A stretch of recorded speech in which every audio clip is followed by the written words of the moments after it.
You're 64 and apparently healthy, but the cruelest part of your day is the moment the room goes quiet, because that's where the problem begins.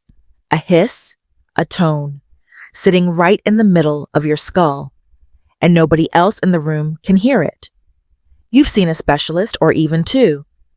They looked in your ears, ran the tests, and handed you the same verdict millions of people receive every year. Everything looks normal. Learn to live with it. As if silence is something you're supposed to grieve and move on from. Here's what those appointments never told you. There are 4 specific things your body may be running short on that the research now links directly to tinnitus, and not one of them shows up on a standard hearing test. My name is Dr. Emma Johnson, and this channel is dedicated to one thing: helping people over 50 understand what the research actually says, in plain language. Today, I'm walking you through 4 nutrients that peer-reviewed research has linked to tinnitus, either as a risk factor when you're deficient or as something that may help when levels are corrected. I want to be honest, this is not a cure, but for many people, the ringing got quieter once someone looked at the right numbers. And nobody had looked. Stay with me through all 4. Nutrient 3 surprises people every time. And number 4, almost nobody has ever been told to check it. Before the 4 nutrients, one idea, because without it, none of this will fully make sense. I call it the quiet deficit.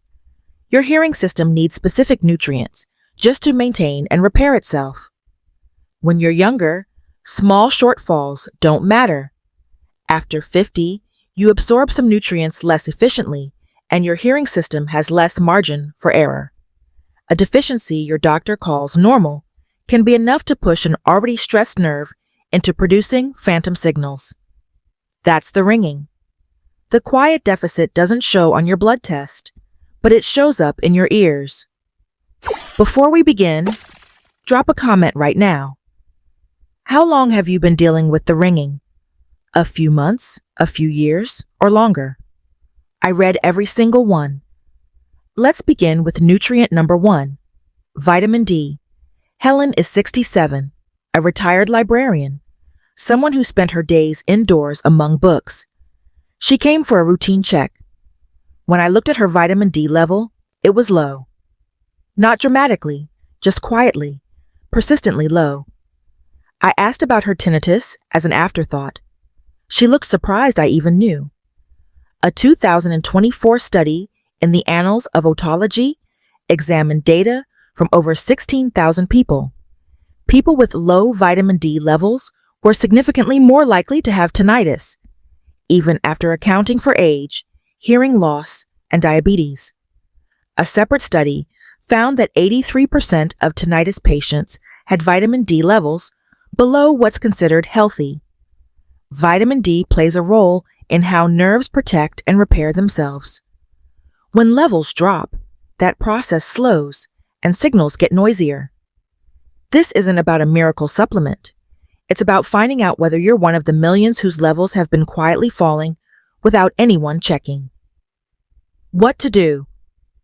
At your next appointment, ask specifically for a vitamin D test, by name. If your level is low, discuss with your doctor whether supplementation makes sense.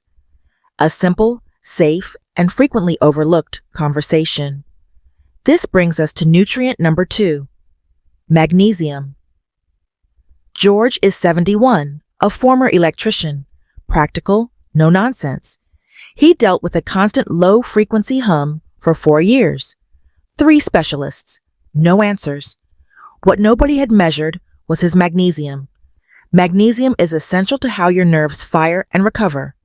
When levels are low, the auditory nerve can become overactive, firing when it shouldn't. Clinical trials have put magnesium in a unique category. Along with vitamin D, it is one of only 2 nutrients where correcting a deficiency has been shown to actually reverse tinnitus symptoms in some patients, not just manage them. That distinction matters, and it rarely makes it into a standard appointment. What to do? Ask your doctor to check your magnesium. It's not always included in routine panels. And look at your diet. Dark leafy greens, nuts, seeds, and whole grains are your best everyday sources. Still with me? Type 3 in the comments. It helps this reach more people who need it. Let's move to nutrient number 3, vitamin B12. The one that surprises people most. Most think of B12 as an energy vitamin. They've never connected it to their ears. Patricia is 58, a former nurse, vegetarian for 20 years, proud of her health. The ringing started after 50, and by 55 it was a constant companion. She assumed it was age. Nobody had measured her B12 in years. B12 maintains the protective coating around your nerve fibers, like insulation on a wire. When it thins, signals leak, and the brain receives noise it wasn't supposed to. A randomized study found that 42.5% of chronic tinnitus patients were deficient in B12, almost half. Those who received B12 treatment showed significant improvement compared to placebo. The tricky part, B12 deficiency often doesn't flag dramatically on a standard test until it's quite advanced. Many people sit in a gray zone, low enough to affect nerve function, not low enough to trigger an alert. What to do? If you're vegetarian, eat little red meat, or are over 60, ask your doctor specifically about your B12 level, not just whether it's in range, but where it actually sits. And ask about the methylcobalamin form, which the body absorbs more readily. Let's move to nutrient number 4, the broader diet pattern. Arthur is 73, a retired teacher. Bread, some meat, occasional vegetables, not much fish. 6 years of tinnitus. He'd accepted it as part of aging. A large review in BMJ Open in 2025 examined 15 dietary factors and their link to tinnitus. The pattern was consistent. Diets higher in processed foods and lower in oily fish and antioxidant-rich vegetables were associated with greater tinnitus severity. This isn't about one food curing tinnitus. It's about the signal your diet sends to your auditory system every day. Anti-inflammatory foods support nerve health. Processed foods create a background of stress that makes an already struggling system work harder. What to do? One swap this week, not a diet overhaul.